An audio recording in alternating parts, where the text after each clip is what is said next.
오늘 우리에게 주시는 하나님 말씀은 사무엘하 12장 16절에서 31절 말씀입니다. 다윗이 그 아이를 위하여 하나님께 간구하되 다윗이 금식하고 안에 들어가서 밤새도록 땅에 엎드렸으니 그 집의 늙은 자들이 그 곁에 서서 다윗을 땅에서 일으키려 하되 왕이 듣지 아니하고 그들과 더불어 먹지도 아니하더라. 이래 만에 그 아이가 죽으니라. 그러나 다윗의 신하들이 아이가 죽은 것을 왕에게 아뢰기를 두려워하니 이는 그들이 말하기를 아이가 살았을 때 우리가 그에게 말하여도 왕이 그 말을 듣지 아니하셨나니 어떻게 그 아이가 죽은 것을 그에게 아뢰을 수 있으랴. 왕이 상심하시리로다 함이라. 다윗이 그의 신하들이 서로 수군거리는 것을 보고 그 아이가 죽은 줄을 다윗이 깨닫고 그의 신하들에게 묻되 아이가 죽었느냐 하니 대답하되 죽었나이다 하는지라. 다윗이 땅에서 일어나 몸을 씻고 기름을 바르고 의복을 갈아입고 여호와의 전에 들어가서 경배하고 왕궁으로 돌아와 명령하여 음식을 그 앞에 차리게 하고 먹은지라. 그의 신하들이 그에게 이르되 아이가 살았을 때에는 그를 위하여 금식하고 우시더니 죽은 후에는 일어나서 잡수시니 이 일이 어찌 됨이니까 하니 이르되 아이가 살았을 때에 내가 금식하고 운 것은 혹시 여호와께서 나를 불쌍히 여기사 아이를 살려주실는지 누가 알까 생각함이거니와 지금은 죽었으니 내가 어찌 금식하랴. 내가 다시 돌아오게 할 수 있느냐. 나는 그에게로 가려니와 그는 내게로 돌아오지 아니하리라 하니라. 다윗이 그의 아내 밧세바를 위로하고 그에게 들어가 그와 동침하였더니 그가 아들을 낳음에 그의 이름을 솔로몬이라 하니라. 여호와께서 그를 사랑하사 선지자 나단을 보내 그의 이름을 여디디아라 하시니 이는 여호와께서 사랑하셨기 때문이더라. 요압이 암몬 자손의 라빠를 쳐서 그 왕성을 점령하매 요압이 전령을 다윗에게 보내 이르되 내가 라빠 곧 물들의 성읍을 쳐서 점령하였으니 이제 왕은 그 백성의 남은 군사를 모아 그 성에 맞서 진치고 이 성읍을 쳐서 점령하소서. 내가 이 성읍을 점령하면 이 성읍이 내 이름으로 일컬음을 받을까 두려워하나이다 하니 다윗이 모든 군사를 모아 라빠로 가서 그곳을 쳐서 점령하고 그 왕의 머리에서 보석 박힌 왕관을 가져오니 그 중량이 금 1달란트라. 다윗이 자기의 머리에 쓰니라. 다윗이 또 그 성읍에서 노략한 물건을 무수히 내오고 그 안에 있는 백성들을 끌어내어 톱질과 썰레질과 철도끼질과 벽돌 구이를 그들에게 하게 하니라. 암몬 자손의 모든 성읍을 이같이 하고 다윗과 모든 백성이 예루살렘으로 돌아가니라.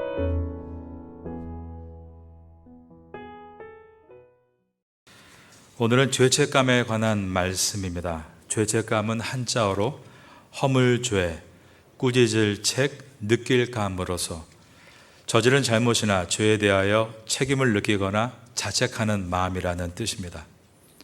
예를 들어 아이가 나 때문에 다치게 된 것 같다. 나는 심한 죄책감을 느꼈다.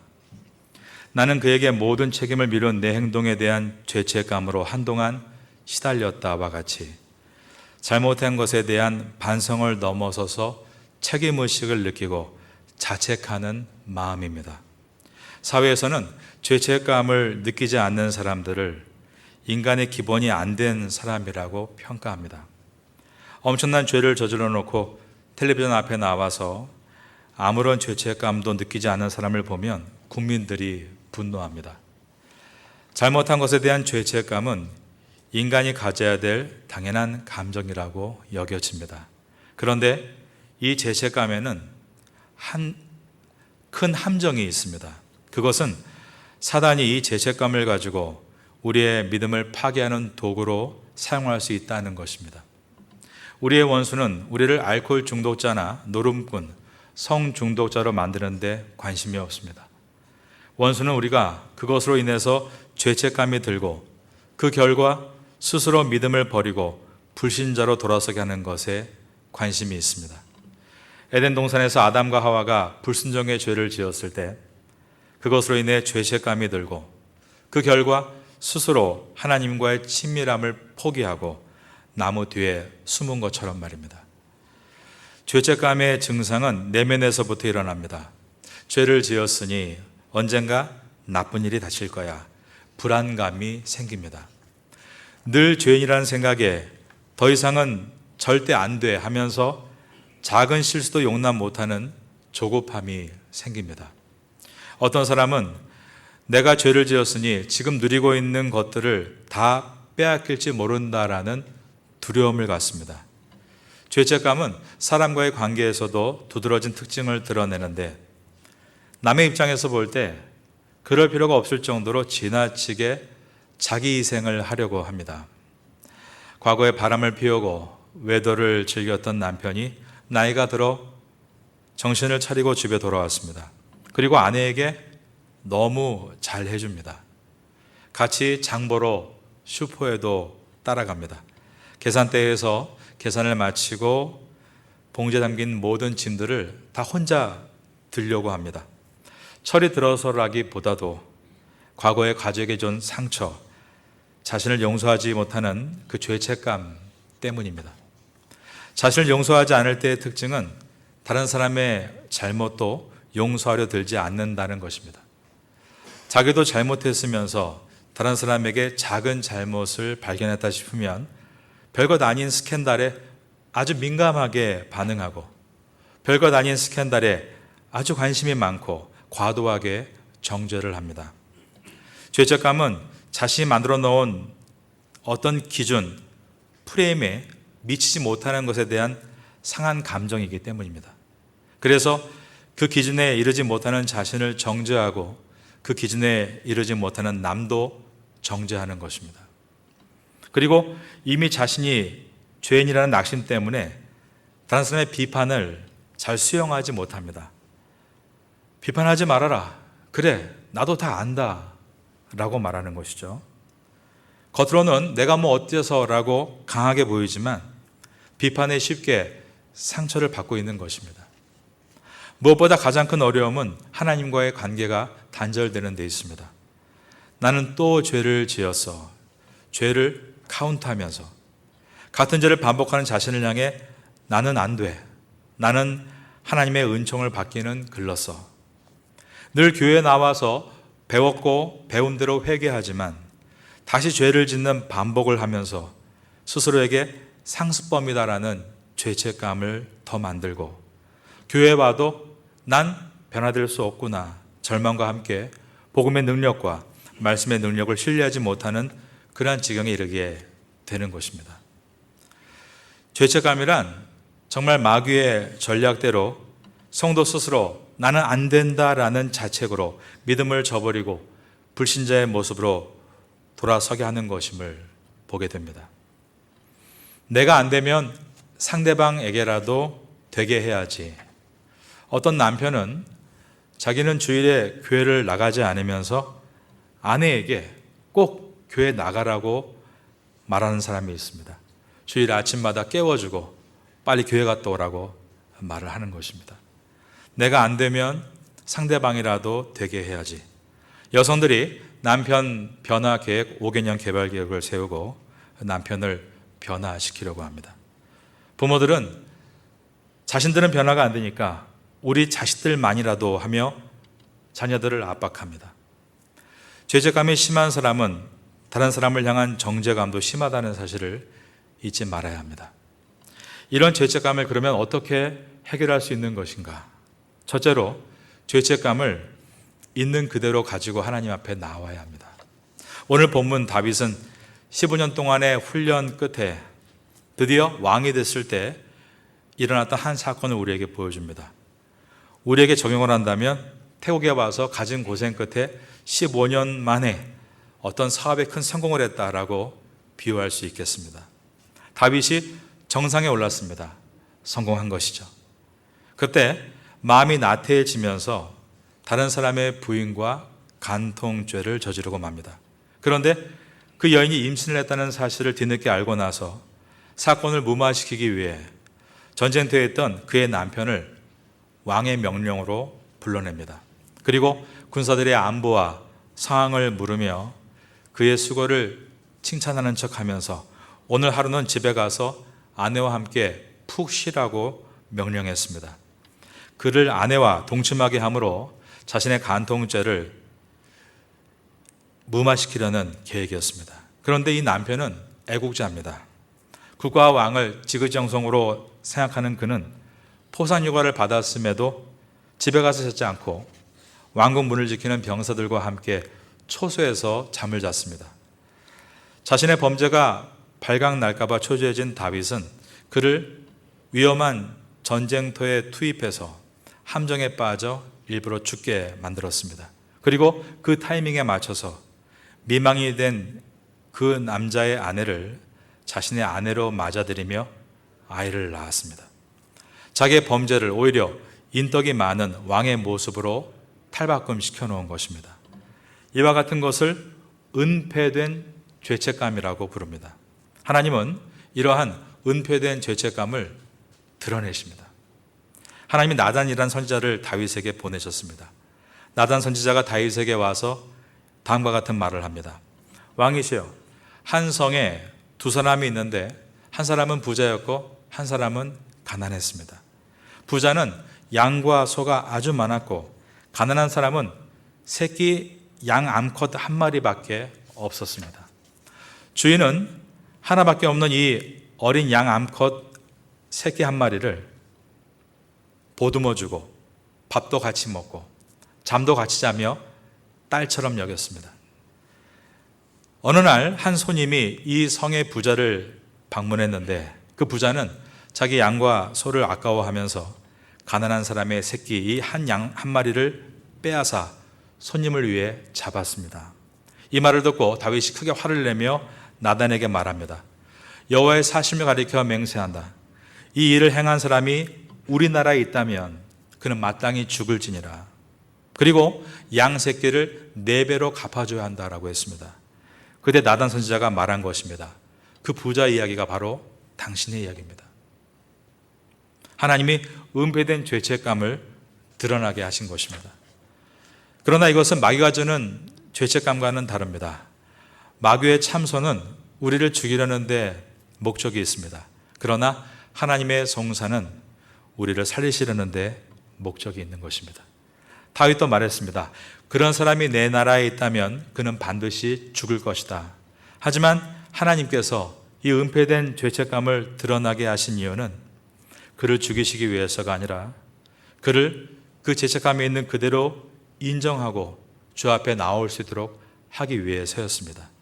이처럼 은폐된 죄책감이 드러난 죄책감이 될 때 이것을 자각된 죄책감이라고 부릅니다. 내가 죄가 없다. 죄를 은폐하려 하지 말고 나는 죄인이다. 죄를 자각하며 주님 앞에 정직하게 나오게 하기 위해서 주님이 나단 선지자를 보내신 것이었습니다. 하나님이 보낸 나단 선지자가 당신이 바로 그 사람입니다 라고 했을 때 그는 하나님 앞에 자신이 죄인인 것을 인정했습니다. 그리고 철저하게 회개합니다. 다윗은 자신의 기도를 시로 많이 적었는데요. 특별히 시편 51편 전체가 다윗이 이 사건을 만난 직후에 기도했던 기도문입니다. 시편 51편은 시작할 때 표제에 이렇게 기록되어 있습니다. 괄호 열고 다윗의 시. 다윗이 밧세바와 동침한 후 나단 선지자가 그에게 왔을 때라고 적혀 있는 것입니다. 바로 당신이 그 간음자요 살인자입니다라고 죄를 지적했을 때 다윗이 곧바로 한 일은 죄가 있음을 있는 그대로 고백하며 주 앞에 나와 엎드려 기도하는 것이었습니다. 51편 1절이 이렇게 시작합니다. 하나님이여 주의 인자를 따라 내게 은혜를 베푸시며 주의 많은 긍휼을 따라 내 죄악을 지워 주소서. 하나님, 내 죄를 인정합니다. 하나님의 인자하심과 긍휼로 저에게 다시 은혜를 베푸시고 내 죄악을 용서해 주십시오라고 기도한 것입니다. 아마 이때 마귀의 참소는 극에 달했을 것입니다. 바로 당신입니다라고 했을 때 이 마귀는 다윗의 마음속에 야, 너 같은 게 무슨 왕이냐? 너의 그 수치스러운 스캔들을 온 국민이 다 알게 될 것이다. 너의 죄는 결코 용서함 받을 수 없다. 너는 끝났다. 드러나는 자각된 죄책감을 이용해 그를 절망의 무덤에 몰아넣고 있었을 것입니다. 반대로 나단을 없애버려라. 간통죄를 무마하기 위해 내가 했던 너의 충신 우리아 장군을 죽게 했던 것처럼 이번에도 나단을 없애버리면 된다. 은폐된 죄책감을 이용해 더 큰 악으로 빠지게 미혹하고 있었을 것입니다. 그러나 다윗의 기도문은 계속해서 이어집니다. 시편 51편 2절에 보니까 나의 죄악을 말갛게 씻으시며 나의 죄를 깨끗이 제하소서.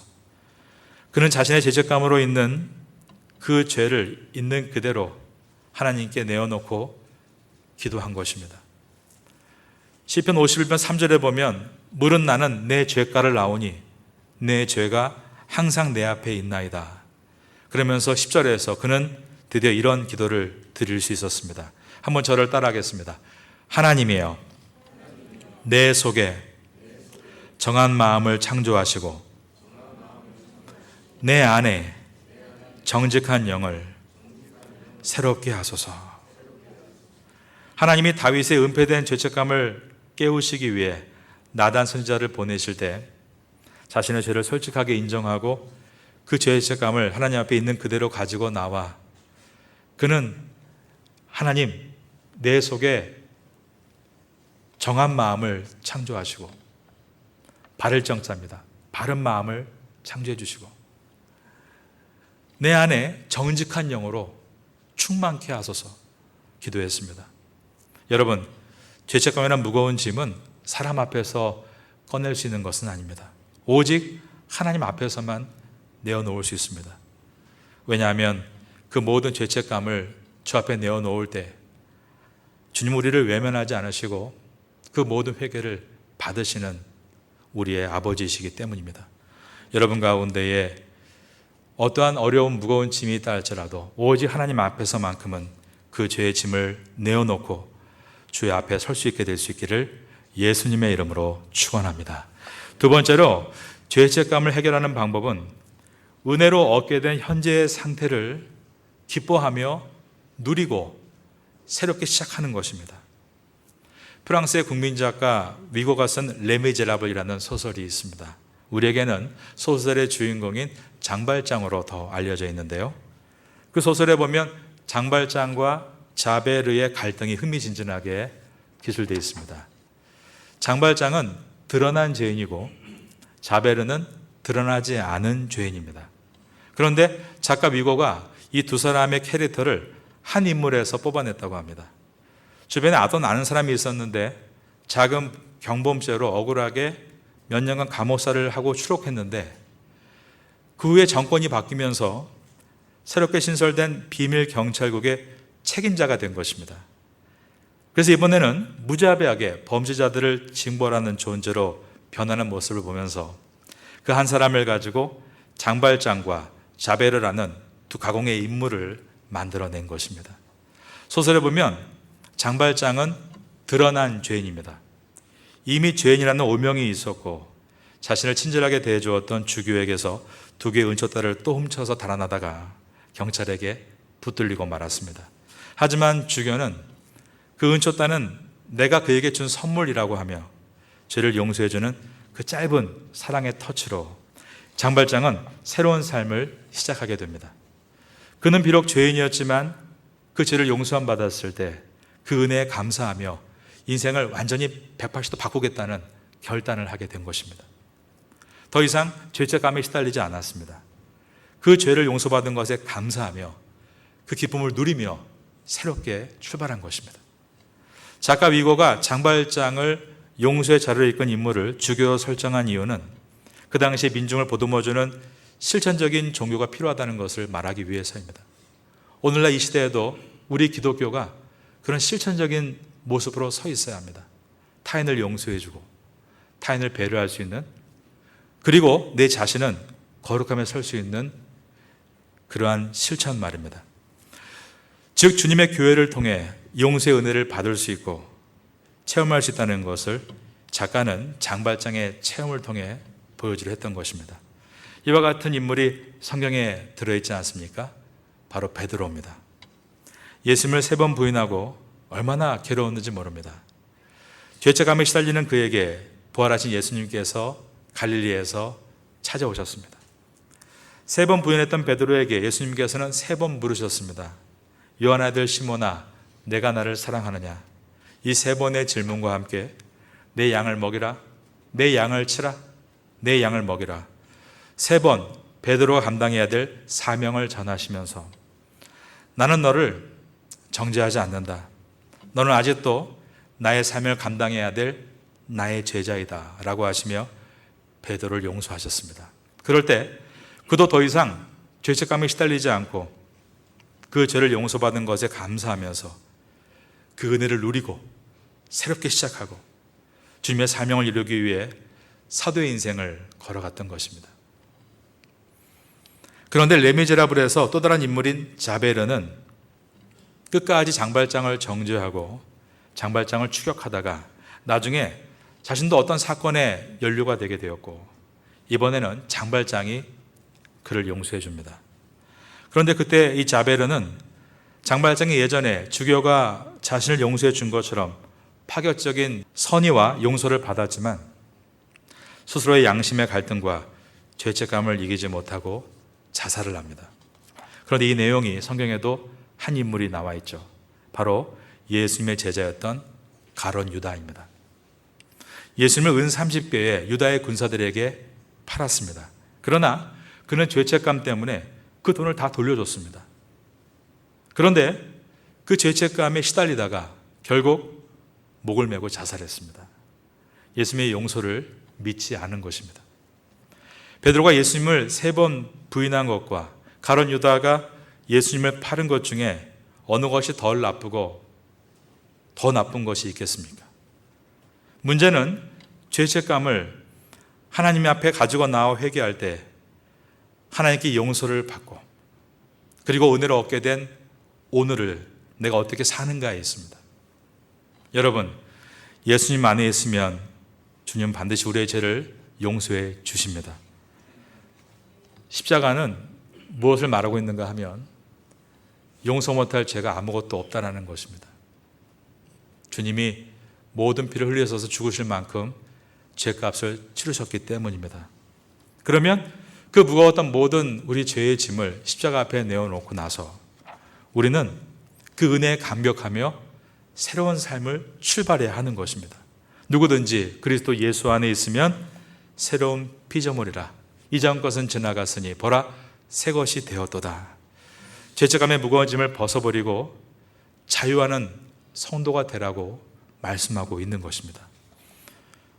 그런데 오늘 제목과 같이 죄책감을 벗어버리지 못하고 용서의 은혜로 일어서지 못하면 우리는 자베르가 되고 가룟 유다가 될 수밖에 없는 것입니다.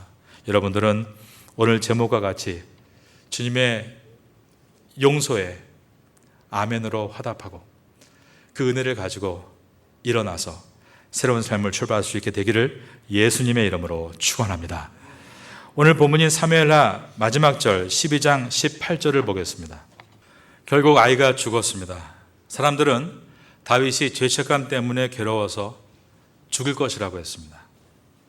그런데 다윗이 아이가 아플 때는 하나님 앞에 간절히 기도했는데 그 아이가 죽었다는 소식을 듣고는 일어나서 옷을 갖춰 입고 금식을 멈추고 다시 음식을 먹기 시작했다는 것입니다. 그는 하나님 앞에 어쩌면 하나님께서 나를 불쌍히 여기셔서 이 아이를 고쳐주실지도 모른다는 믿음으로 기도했습니다. 그러나 아이가 죽은 후에는 하나님의 뜻으로 받아들이고 자리를 털고 일어났다라는 이야기입니다. 이 말의 뜻은 그는 죄책감으로 괴로워하지 않았다라는 뜻입니다. 내가 범죄해서 내가 간통죄를 저질러서 이 아이가 죽었다. 내 잘못으로 아이가 죽었다고 괴로워하지 않았습니다. 왜냐하면 그에게는 그 모든 죄책감을 내려놓을 때 받아줄 수 있는 하나님이 그 앞에 계셨기 때문입니다. 내가 잘못해서 우리 가족이 어려운 것은 아닌가? 내가 지은 죄 때문에 내 아이들이 어려운 것은 아닌가? 그런 죄책감을 가져서는 안 된다는 것입니다. 왜냐하면 하나님은 회개하면 우리에게 새로운 길을 열어주시는 분이시기 때문입니다. 나중에 다윗은 같은 그 밧세바와 다시 아이를 낳았습니다. 범죄함으로 시작했던 이 두 사람이 하나님께 회개하고 그 죄책감을 다 내려놓고 새로운 삶을 시작한 것입니다. 바로 그때 놀라운 은혜의 경험을 하게 됩니다. 바로 그들을 통해 난 아이가 솔로몬이기 때문입니다. 그는 이스라엘의 3대 왕을 계승한 사람이었고, 그리고 그를 통해서 이스라엘의 새로운 르네상스가 열렸습니다. 이 말씀 우리에게 무엇을 말하고 있습니까? 우리도 다시 시작할 수 있다. 주님의 십자가 앞에 우리의 모든 것을 내려놓고 죄책감이나 무거운 짐을 벗어버리면 우리도 다시 시작할 수 있다라고 말씀하고 있는 것입니다. 작가 위거가 한 인물에서 장발장과 자베르라는 두 인물을 추출해낸 것처럼 우리 안에도 주님의 용서를 받아들이는 베드로가 있고 주님의 용서를 믿지 못하는 가룟 유다가 들어 있습니다. 우리는 그분의 용서를 붙들어야 합니다.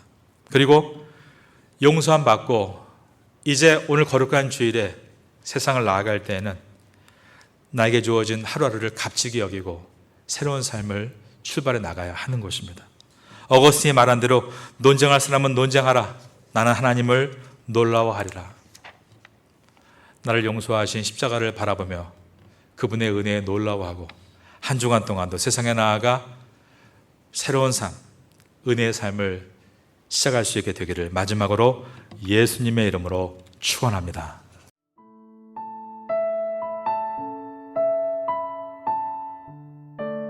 지금은 함께 기도하는 시간입니다.